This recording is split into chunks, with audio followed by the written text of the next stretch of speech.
Take us through this journey. What is it? What does it entail? Ooh, child, it entails a lot of kind of getting to know yourself, if that makes sense. I love lying about my age, so, but I'm gonna have to be honest here. I'm a child of the 80s. And if you grew up in South Africa, Southern Africa in the 80s, there's only one way to do your hair. You're gonna get to a school going age and someone's going to put relaxer in your hair, and that's like it, right? Decision has been made for you. For as long as I can remember, I had always been uncomfortable with straightening my hair. And I think I didn't have a great relationship with my hair growing up because it's not what I wanted. It was kind of a decision that was imposed upon me, and I really didn't feel like it was representative of who I am, or I didn't feel a sense of ownership of my hair because I wasn't involved in any kind of decisions around it. So it's just kind of those things, you go along with it. It's the societal norm. A colored girl growing up in Cape Town, all you're going to do is relax your hair. I know, leave me with a blow dryer. I'm that girl. I'm that girl. I can, to this day, I can still do hair. You know what I'm saying? So I just became really well versed in keeping my hair straight because that was the norm. When I went to university, I was 17 when I went to university, and I felt like that was the chance for me to now start experimenting with, how I looked, how I felt, who I was. But this was also turn of the 2000s. Again, cringing at, yes, guys, I am late 30s. And there was nothing on the shelves for, unprocessed, curly, natural, whatever you want to call it, ethnic, whatever word you want to use. The products did not exist, So at 17, 18, 19, when I was at university, it's like, okay, I want to try this thing. You're seeing people internationally and you're like, okay, I feel like my hair could look like that, but I don't know what they're doing to get their hair like that, And there was no social media, there were no blogs, there was no YouTube. There was no one to hold your hand through the process, basically. So it was a lot of trial and error, a lot of using the same products that I'd been using for my hair when it was in its relaxed state to now care for it in its natural state. And a lot of those kind of trials and tribulations, and I know so many women identify with that because the biggest kind of obstacle you face when you start making that decision is then, now what? Where's the education? Where's the knowledge? Who's going to walk and talk me through this process? And I think a lot of times, and I've heard this with so many women, they say, oh, natural hair, no, it's not for me. I can't maintain it. I can't style it. I can't. And it comes back to the conversation that you said, or one of the earlier points that you made about knowing yourself and knowing your hair. But there's so much information out there, Janine. So where do we start? How do you really get to know your hair? You need to buy this book, right? You need to buy this book. And you know why? I'm not just on my sales pitch. The reason why I say this is I also don't believe in this, like, you need to use twigs and berries that you grind up yourself, and you need to book off 5 leave days to do your hair, and it's a whole drama and it's a whole production. None of us have time for that. None of us have the energy for that, right? I am as low maintenance as it comes when it comes to natural hair. I don't believe in doing all these excessive things. We are busy people, guys, women really barely have time for ourselves, let alone time to then go and invest into these extravagant wash days or these extravagant, I need to do the pre-poo. I need to mix my own bentonite clay. I need to do a 5-hour wash day. Then I have to deep condition overnight.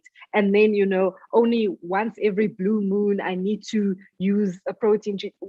We honestly don't have time for all of that. I think, and this is why I'm also very passionate about how we talk about our hair or how we categorize our hair, because I think the wording that we've started to adopt, 4C, 3B, 3A, whatever the case may be, is also not helping us understand our hair. Because if I say to you, my hair is, and our hair is just multi-textured, right? Your hair is multi-textured. So my hair is, according to the Andre Walker method, 3C, 4A, 4B, right? That doesn't tell me anything about what products I need to be using, what treatments I need to be using, what protective styles I need to be using. It gives me zero information. In the book, I unpack what you need to do to kind of assess your hair. You need to know your actual strand of hair. Is it thin or is it thick, right? I have a lot of hair, but my strand is very thin. I've got fine hair. That means I cannot use shea butter. I cannot use any butters that are heavy, that weigh down the hair, because my strand is so thin. Are those butters going to penetrate? They're not going to do anything, right? You need to know your actual hair volume. I've got thick hair. I've got a lot of hair. So what does that mean in terms of my wash day? It means that I cannot go stand under my shower like a salon selectives, the kids of the 80s will know what I'm talking about, model, and have the water just like dripping down, That's never going to happen for me. The hair better be sectioned into 6 sections, and I'll take it a section at a time, right? And then you need to know your porosity, which everyone, the minute you say that word, I know it scares new naturals. They're like, oh my God, that sounds so technical. But all porosity it's about how does your hair react to water? Does your hair absorb water easily? Does it not absorb water easily? Once you know that, you'll know, okay, cool. This is how I should be washing my hair. These are the types of products I should be using. So that it gives you information. And I think once you have information, it takes half of the guesswork out of it.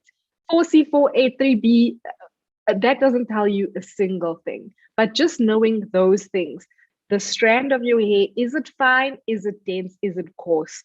The volume of your hair. Do you have thin hair? Do you have thick hair? The porosity of your hair. Do you have high porosity hair, low porosity hair? Once you know those things, you'll be able to actually make decisions about product, the types of styles you can wear, and just basically the types of things you need to know to make your journey easier. And I know I'm preaching, so feel free to just interrupt me,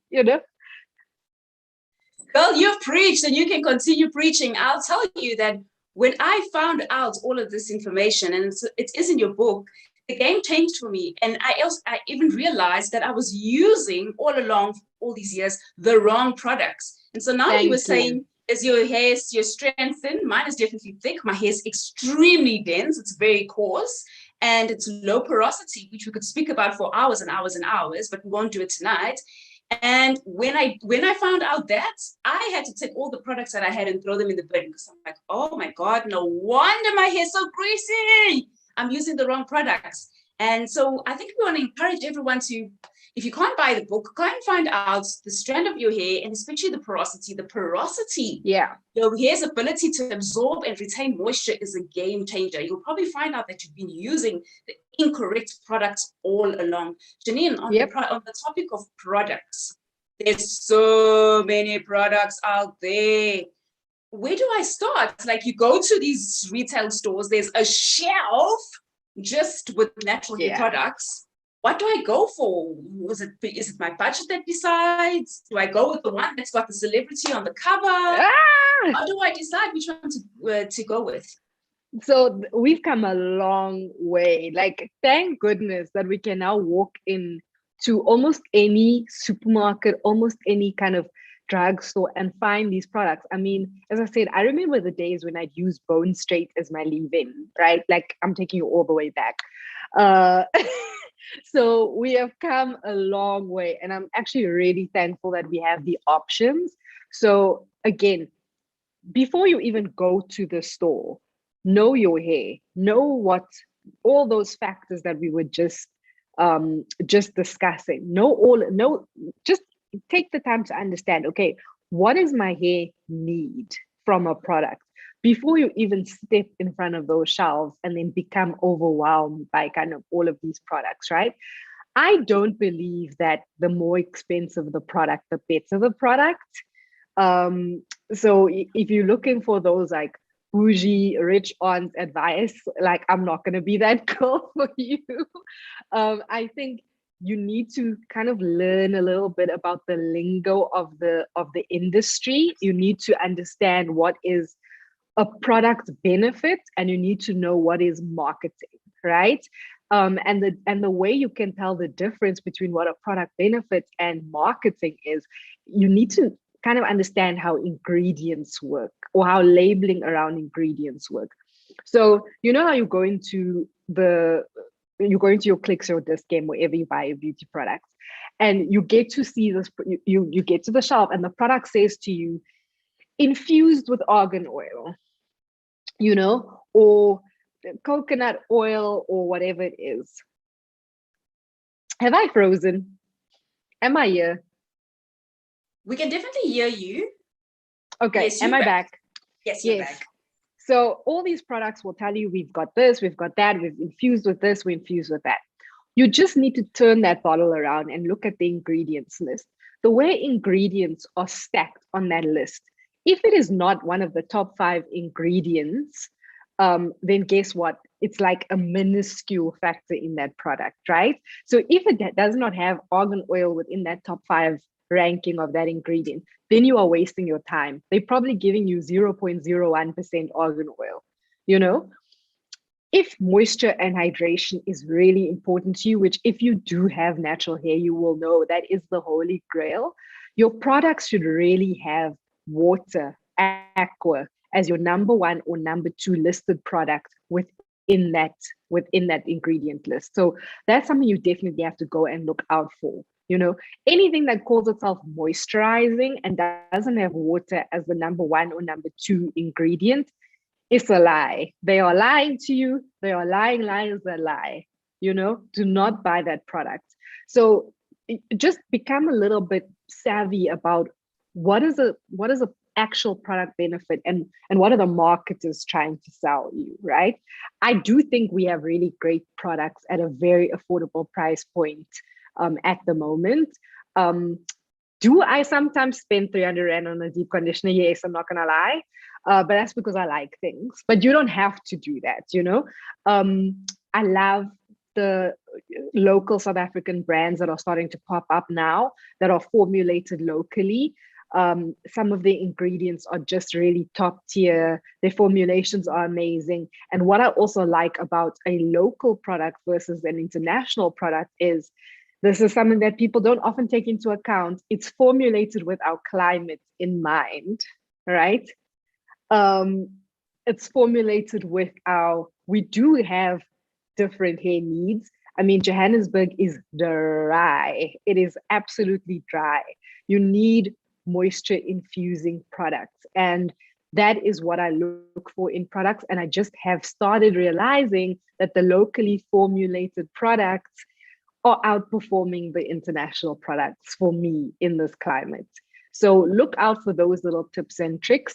And again, your comfort level, you can get a great set of products at 50 Rand a shampoo, and you can also get a great set of products at 350 Rand a shampoo.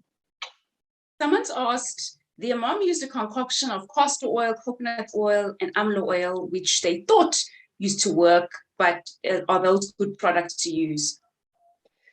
Oh, the oils conversation. I don't know if we're ready for this conversation. So you know, sometimes I'm just like, am I really going to say these things out loud? I've stopped using oils on my hair, like completely. I've stopped it. And there is kind of the growing debate internationally about the use of oils in natural hair. And it started in the US with a lot of hairstylists who were starting to get their training and starting to get their certification in natural hair. And they started realizing that we coat so much oil on our hair that it's making it difficult for actual moisture to penetrate. It's what I find interesting when we talk about hair, we almost think that science ends, right? The world of science does not exist anymore when we talk about hair. In any other sphere of life, we know you put oil on your skin, no water's going to penetrate that. Oil creates a barrier, right? You would never necessarily put oil on your face before you wash your face. So yet when it comes to our hair, we slather our scalp and our hair in oil. And what do we think is going to happen? So I'm not anti-oil per se. I just think sometimes we put oil on a pedestal. You know, as Africans, we just love to reach for an oil. Our hairline is breaking, we reach for that castor oil. You know, our scalp is dry, we reach for an oil. We love an oil, right? But like, I'm going to say, maybe let's start like scaling it back a little bit, especially if you're starting to feel like your hair is really dry and you're not getting the moisture that you need. So I kind of started scaling back to the point where I don't use oil in my styling at all. What I have on my hair today, this is only leave-in conditioner and gel, light, no oil, nothing. I want to ask you a question because it somewhat relates to what we're talking about now. A lot of times we think our hair's dry, but it actually lacks moisture. So how do you know, how can you tell that my hair is actually dry or my hair actually needs moisture? Okay, so I think the question is, it's like the difference between moisture and hydration, right? Yes. So to me, I'm like, as with skin, like I always like to use that comparison, because I think sometimes we really don't think of our hair in the same way as we would think of skin. An influencer I interviewed in the book said to me, would you go a day without moisturizing your face? And I was like, no, like I would never wake up in the morning, wash my face and not put moisturizer and SPF on it. Like it would never cross my mind. Yet she's like, you expect your hair to be moisturized, but you're not moisturizing your hair every day, you know? And that shook me to my core. I was like, now that is a word right there. That is a testimony right there. And I think the same kind of idea applies, right? What are we doing on the inside as well to moisturize? Like, how much water are you drinking? Are you staying hydrated? That's an important part of having healthy hair. You know, we accept it in terms of, oh, you have to have it went from 8 glasses of water to now people are doing 2 liters, 4 liters. I don't know how much water we're supposed to be drinking a day for kind of good skin, functioning organs, all of that. Yet somehow we don't think that water is important for, you know, maintaining a clean scalp and healthy hair. So I think hydrate, start from within, drink your water, hydrate and moisturize your hair with, guess what? Water. You know, oil is not a moisturizer. Oil is a sealant. What moisturizes? Water moisturizes. What hydrates? Water hydrates. That's as simple as that. Like, start simply. In the evening, you don't have to drench your hair every night. Spritz, spritz, spritz, spritz, spritz with some water, some moisturizer, and just scrunch. Take it through your hair, moisturize your hair. Every time I go to the bathroom and I wash my hands, I take that excess water and I just kind of crunch it in my hair. It's just become a habit that I use, that I'm used to doing now. And those small little actions that you take are actually going to pay off in the long run. You know, you're not going to find yourself at the end of the week getting to wash day and then your hair is like tumbleweeds, because I've neglected my hair to the point of that as well. But the aim is to make sure that you're doing something every day that's promoting hydration in your hair. Someone mentioned something quite interesting, that oils come in different forms. Yep. Some penetrate skin faster, like hemp seed oil, whilst others are slow to penetrate, like castor oil. But 100% agree. This all comes back to knowing your hair. If you know your hair, like for example, if you're low porosity, castor oil, I think is not the one for you, but maybe something like shea butter would work better, but that's such a big conversation. I don't think we'll get through it. But back to that moisture conversation, Janine. I suppose moisturizing your hair intensifies when you've done things like colors and you've altered your natural hair. Because someone's asked there, I've colored my hair, what do I do? Oh, very tricky. So I've been in that boat before where I thought I was just that girl, and I went to get my hair bleached, and then I got it like completely bleached with highlights, and then I got like bright red color put on top, and I thought I was like, oh, look cute. It was a sizzling hot mess for the months that I had it. And the reason is we don't understand how it's a chemical process, coloring your hair, right? Chemical and mechanical processes can actually change the porosity of your hair. So that is what is happening. You might have had low or high porosity hair, and then you chemically color, dye, bleach, or mechanically do something like straighten your hair too often with heat tools. And those things can actually change the porosity of your hair. So now what you're finding yourself is your hair no longer acts the way it did before you dyed it, before you bleached it, or before you straightened it. All of a sudden you're like, wait a second, my hair is acting differently. And the reason why your hair is acting differently is because those things that you've now done have changed your hair's porosity. So now you have to go and do that porosity test again and figure out what is the new porosity of my hair, and change your routine to make sure that whatever you're doing now to your kind of dyed, bleached hair is promoting as much health as possible, whether that's increasing protein treatments, whether that's increasing moisture treatments, it as advised by your hairstylist. So those are things that you can do to ensure that you keeping up your routine as your hair changes. I mean, we all want color. I also want to go back to color, but I just know it's so much work, There's someone who's asked on YouTube about this locking in of moisture with oil. Is it advisable, especially if your hair's wet? Oh, again, why did I open my big mouth about this oil? I wish I didn't say anything. Okay, now let's take it back to the products, right? I think where we are is when I first went natural many, many, many moons ago, we didn't have a lot of products. We didn't have a lot of great products. Right now, where we are, the products have been formulated so well. If you know your products and you know what's in your product, you can actually make that call to say, the cream that I use can become the sealant. You don't necessarily always have to turn to an oil as your sealant. You can use your cream as your sealant. If you feel, as I said, train your hair a little bit.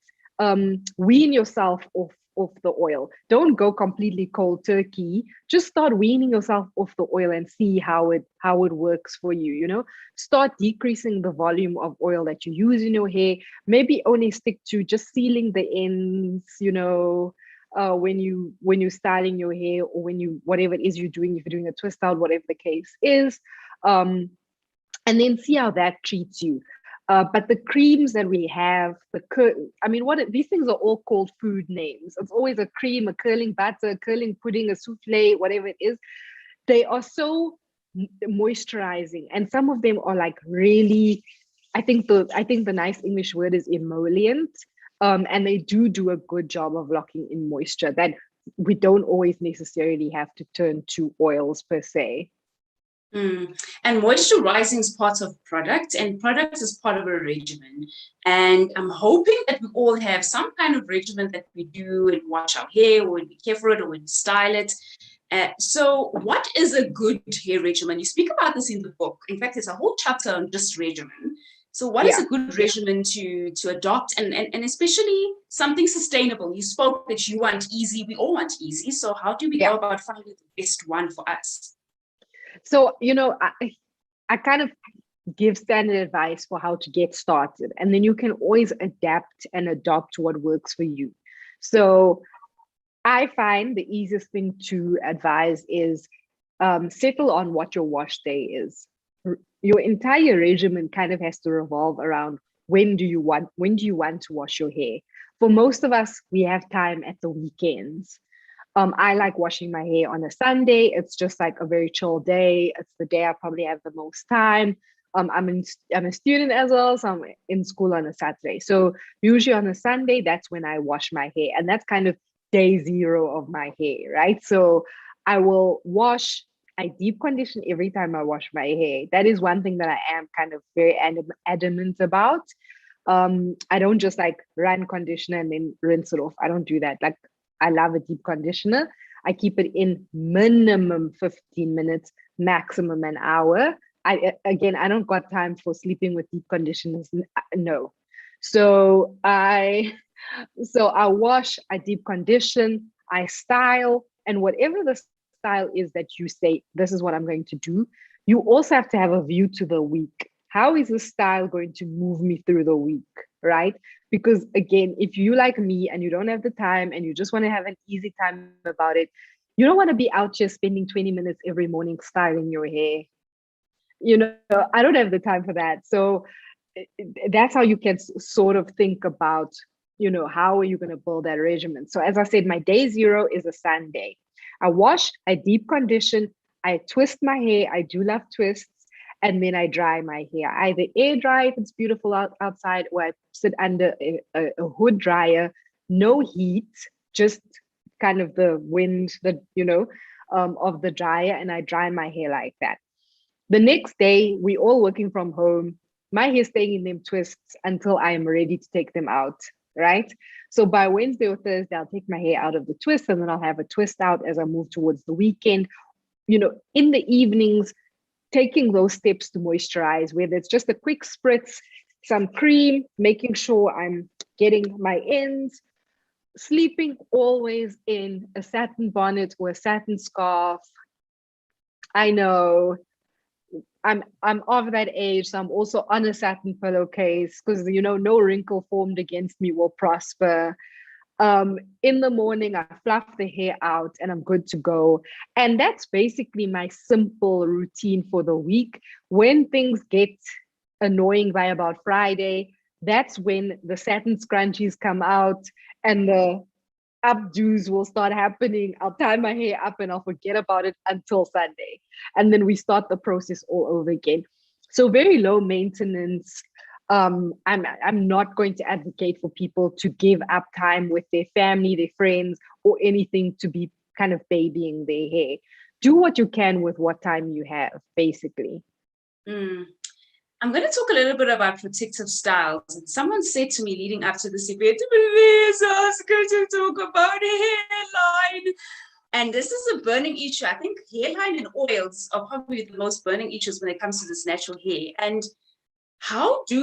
what are protective styles? Let's firstly get that out of the way. What are protective styles? Oh, so I think we also all misunderstand protective styles. We think that kind of any style that hides our hair is a protective style. And I had quite a shock when I spoke to a dermatologist about kind of what constitutes a protective style, right? So I spoke to, as I said in this book, I went to find the experts. I don't know it all. And they gave me the guidance. And I spoke to a dermatologist based here in South Africa, Dr. Koza, who's very passionate about hair, very passionate about black skin as well. And basically, she was telling me, we are all fooling ourselves if we're thinking that some of these styles are protective styles. Essentially, a protective style is meant to not only kind of just, I'm throwing on these braids and I'm hiding my hair for the next couple of weeks, but it's really about protecting the entire shaft of the hair. And she said we need to think about our protective style on a spectrum. Almost all protective styles are going to do some kind of damage to your hair. You just have to know what you are willing to sacrifice when it comes to these protective styles, right? So, I mean, we all can sit here and say, I'm going to go and get my hair braided and that's my protective style. And the woman who braids my hair, she's so gentle. So make sure that when you braid your hair, it's as gentle as possible. And then when you're in the braids, you moisturize your braids, throughout the time you have your braids in, and make sure you keep your braids in for 4 weeks. Okay, in theory, let's talk about reality. You're sitting in that braiding chair. You are not going to say a peep when your hair is being pulled any which way. You're going to be sitting there quiet, right? Are you always going to be using that braid spray every single night that you have those braids in? Let's be honest with ourselves, right? I know myself. Like, I have bad habits when I'm in braids. So are we keeping our braids moisturized? Not really. Are we being honest and saying I'm keeping in braids for 3 weeks when you've spent so much money on those braids? We out here keeping those braids in for 2 to 3 months, if we're being honest. So I've heard some things, right? So what are we protecting when we're doing that? What exactly is it that we're protecting? We need to really have those honest conversations with ourselves. Because if we're saying braids are protective style, we need to be braiding it in the most gentle way that doesn't tug at our roots. We need to only be keeping those braids in for 1 month maximum. And we need to be consistently moisturizing throughout that month and making sure that our scalp remains clean and our hair is still moisturized inside those braids. Again, as I said, that is the kind of dream of protective style, but we know ourselves, and that's not always the case. A lot of damage gets caused in the salon chair. A lot of damage gets caused when we're doing our braids, when we're doing even when you're doing our lines for our wigs, when we're doing our sew-ins. And those are the moments when we need to be paying the most attention to how our hair is being done. But I don't think that's always the case. I once had my hair in braids for the holidays, and that's probably a few years ago. Took off the braids, and sister child, the hairline was gone. So I know this gone with the wind. It's gone. And now you're trying to put a style that hides it because now it's all gone. And I'm sure there are sisters who can feel me, and let me know if you can. What then do you do? What do you do for that? Because look, we love our protective styles, but you're likely going to lose a bit of hair, and you're trying to protect your hairline, but it's usually the first one that goes. So for someone who's experiencing issues with hairline post a protective style or thinning hair from either color or whatever it is, how could we navigate that?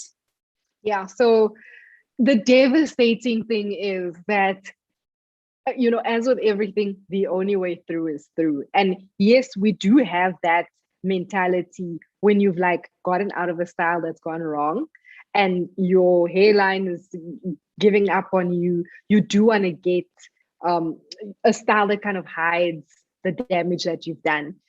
But we need to kind of face reality. You're not going to fix the problem by doing the same thing that gave you the problem. So you actually need to lay off on the braids if you want your hairline to recover. So Dr. Koza also spoke to me about this, that not all hairline damage is created equally, right? Breakage at the hairline is easier to fix. It's much easier to fix. So if you've taken out your braids and you realize that, it's a bit thin, I have some breakage, that's your warning signal to stop what it is you're doing and don't put any more tension or pressure on the hairline. That is your sign. You've been given a second life. God is watching your back. This has been your lifeline. All is not lost at this point, right? You can still come back from it. So think very clearly, okay, cool. I've taken the braids out. My hairline is a bit stressed. Don't now run and go put more braids to hide. Don't go and put thin wig lines to put a wig on because you want to hide your damaged hairline. It's going to be painful. It's going to suck, but you honestly just need to leave the protective styles and baby the breakage, until you start seeing fullness. I'm going to touch on oils again, but Dr. Koza also said that the minute women see hairline issues, they reach for the castor oil. Right? It's like the thing that we all do. And she actually warns against that. And she says that you have to look at the nature of what that breakage, or if you're seeing like patches coming out, right? Or if you're seeing that your hair has come out by the roots.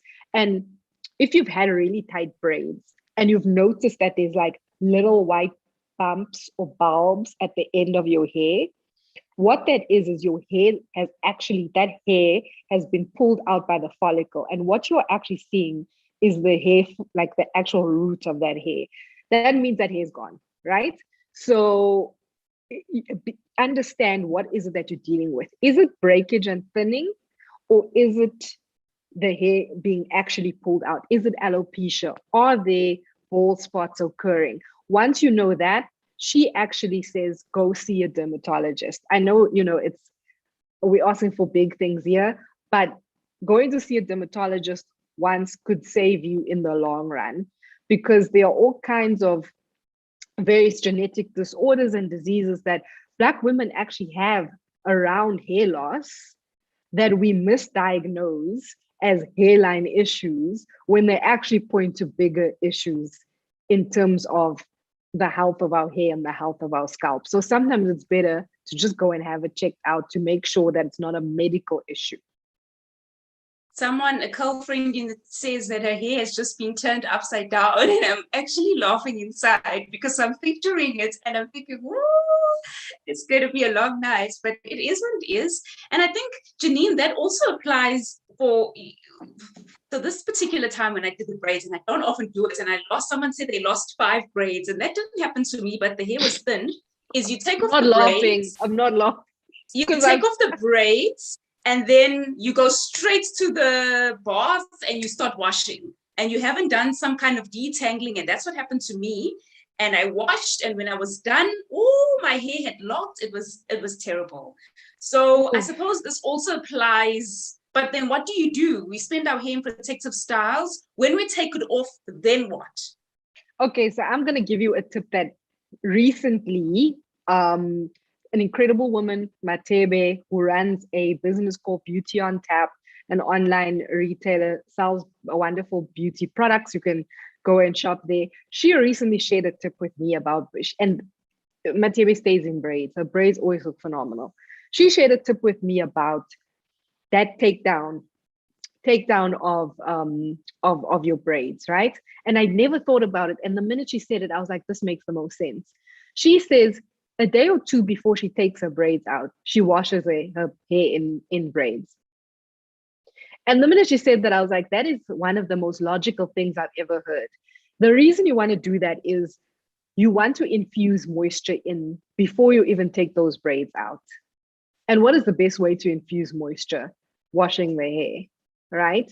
So she says that has become her go-to tip for a very easy like braid removal technique. Because I'm like you, Maud. I've failed at times, As I said, no one came down from Mount Sinai and crowned me as like the hair expert or like the head prefect of hair.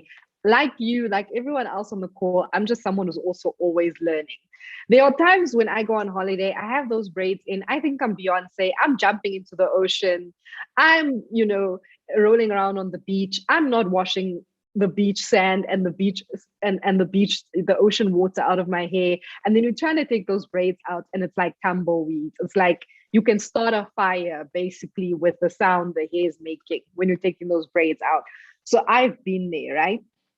So I really like that tip of washing your hair a day, 2 days before you take your braids down, because again, that's going to infuse moisture and it's going to help you in the detangling process. I am passionate. I do not go to the salon to take my braids out. I do not do it. I do it myself. And whether it's going to take me 1 day, 2 days, I don't care. I am going to detangle every single piece myself because everyone else is just going to be too rough. Next thing, someone's coming out with their fine tooth comb, their rat tail comb, and trying to detangle your hair. Take your time. Section your hair. Go one braid by one braid. Don't try to rush through. Now I've got dinner at 10. I need to take my braids out at 6. Don't do it, girl. Stay home. stay home, please. Like, save yourself the trauma. So those are some tips that I use. I think also, you know, I saturate my hair in water, leave in conditioner, whatever it takes, anything that can give me slippage. And as usual, yes, I know, boring, boring. I start at the bottom and I work my way up. We've all heard that a million times, but that's the only way to get through it. We're heading towards the end of our conversation, and there's so many questions coming through, but we may not be able to get to all of them. And I'm going to tell you about a surprise a little bit later. Janine, just very quickly, because we go through cycles as women, pregnant women and natural hair. What about kids and natural hair? So one of the biggest issues that I found in my conversations with various women for the book is around postpartum hair shedding. So it's not necessarily loss. It's dermatologists have advised me it's more about shedding. So it's just losing a lot of hair. You're shedding more hair than you're used to. And I didn't quite understand kind of what triggered it.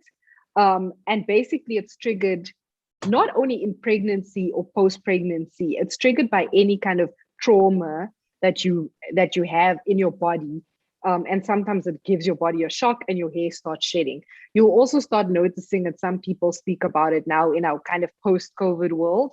A lot of people are suffering from hair shedding after they've been through COVID. There's some great advice on what you can do in the book from dermatologists and women who've been through it. And as with the hairline conversation, the big trick, counterintuitive, and I know we all want to put in braids, we all want to put in protective styles, we all think I'm going to put on this wig, we all think that, but the advice given is to not put your hair under any further stress or strain when you're going through that shedding phase. Postpartum hair shedding lasts, the experts say, between 6 and 9 months. And then usually your hair will kind of self-correct after that. But the trick is during the time that shedding is happening, just don't put your hair under further unnecessary or undue stress, because that could lead to breakage and shedding of other kinds. You could be pulling hair out and doing all kinds of funny things, which does not help the cause that you are trying to recover from. There's also medication on the market to help you not necessarily grow your hair back, but for thicker hair and to retain as much hair as possible, so you're not over shedding, if that makes sense. So that advice definitely is in the book. And then in terms of kids, same deal. There's a chapter on motherhood, whether it's you as a mother taking care of your own hair, or you as a mother taking care of your children's hair, with some great advice from salon owners who cater to kids, as well as moms who have been encouraging natural hair in their kids kind of from birth as well. And today's World Afro Day. It's all about the celebration, but it ultimately is about that embrace, like loving your hair, embracing your hair. So how do we truly embrace our hair as it is? Oh, it's not always easy. I've been in the game, so I think sometimes I have to check myself and say, am I saying love your hair just as a throwaway line because I've been doing this for so long? I have to acknowledge that it isn't, especially when you're getting started, guys, it is not easy. One trick I'm going to give you is to trick your mind, play mind games with yourself. Your social media feeds, fill them with pictures of natural hair.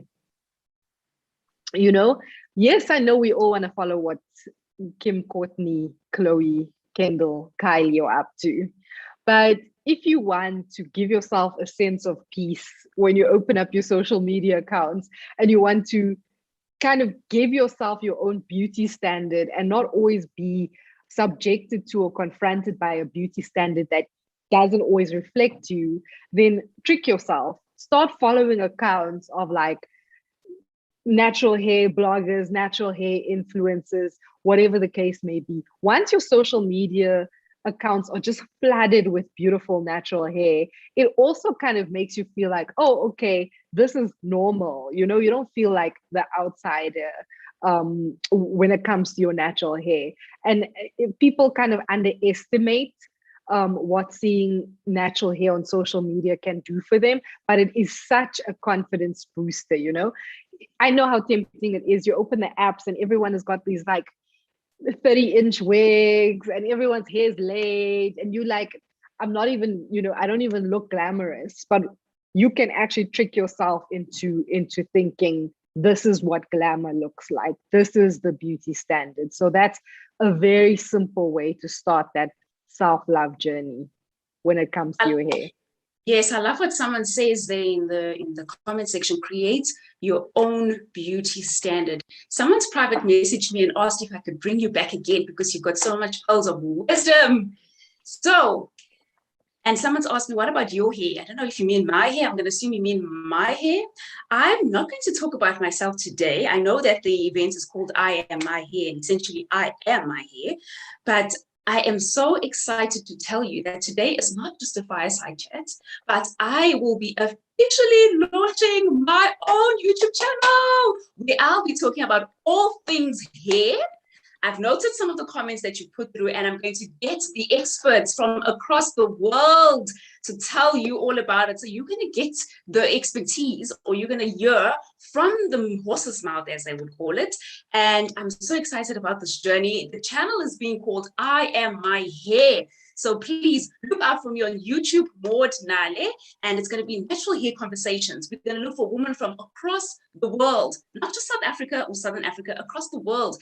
Let's hear their stories. I don't know about you, but I love hearing stories from other people, just like how Janine has shared. My journey was largely centered around experiences such as Janine's book and other tutorials that I've seen across channels, and that's how I've been able to build this journey that has been my natural hair. And so after 5 years, yes, I've only had this for 5 years, I'm so ready to share about my journey with you and take you on this ride. It's not only going to be about me though. I want to hear from people like yourself. Let's share our story, because this is a journey. It's not a destination. We could speak about this for hours and hours and hours. And I'm so excited to be able to share that journey and every other woman's journey with you on my YouTube channel, which is Maud Nale.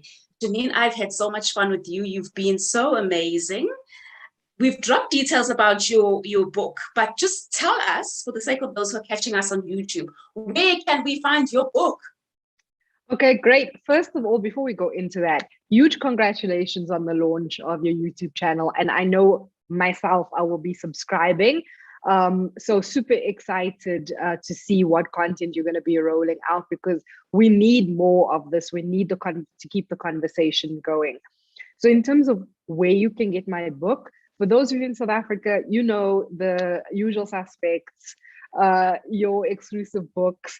I see it is stocked at Macro of all places. So if you're buying your, I don't know, tins of paint, pick up the book there too. You can buy it online if you're outside of South Africa on various online platforms like your Amazon Kindle store. You can get it on Loot. You can get it on Kobo. You can get it all over the place. So what I suggest is Google myself or Google the book, and you can get an electronic copy, or you can get a hard copy of it. And yeah, just find me on social media and fight with me about hair issues. I love nothing.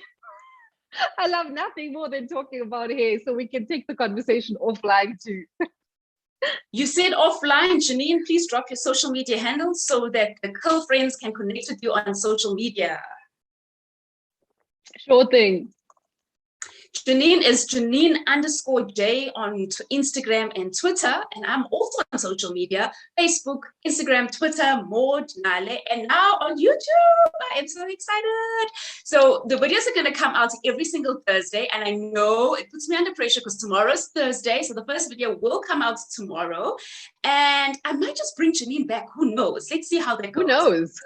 Yes, who knows? I might just bring her back, but I also want to hear your stories. So let me know in the comment section what kind of content you want to put out. Who do you want me to profile? I'm going to hunt them down from across the world, and we're definitely going to bring them to this channel.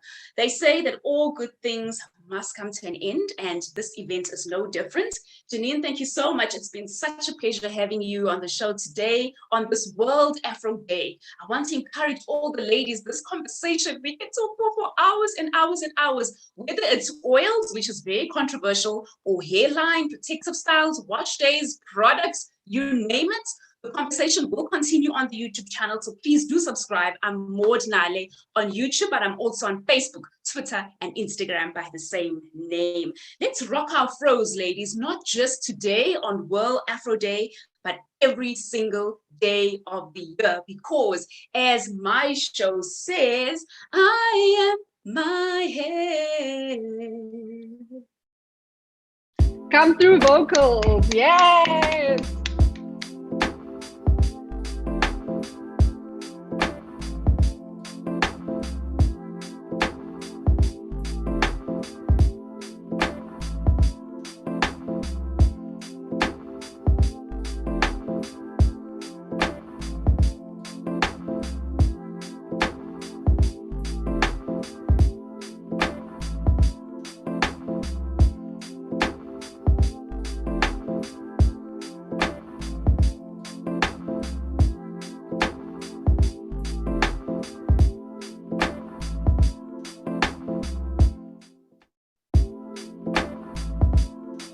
Thank you so much, Maud. This was so fun. This was so much fun. For hosting me. Thank you so much, Janine. I see someone says, please don't leave the gents out. So, hey, if the gents want to be part of the conversation, why not? We may just interview a gent or two. So if you want us to share something gent related, please let us know, because I know gents do have hairline issues and moisture and dry scalps and all kinds of things, and they use a lot of oil on their hair and it doesn't grow. So we'll definitely bring in the gents. Thank you so much for that suggestion. And I'm so excited. Janine, no, you've this is been going to be amazing. fun. No, Janine, thank you. Thank you so much. The big South African hair book available across South Africa, and it's on Amazon Kindle. I've dropped the details in the description of the YouTube channel. So you just click and you'll definitely be directed to places where you can find Janine's book. So don't need to spare if you're not from South Africa. You can certainly get hold of the book at a store.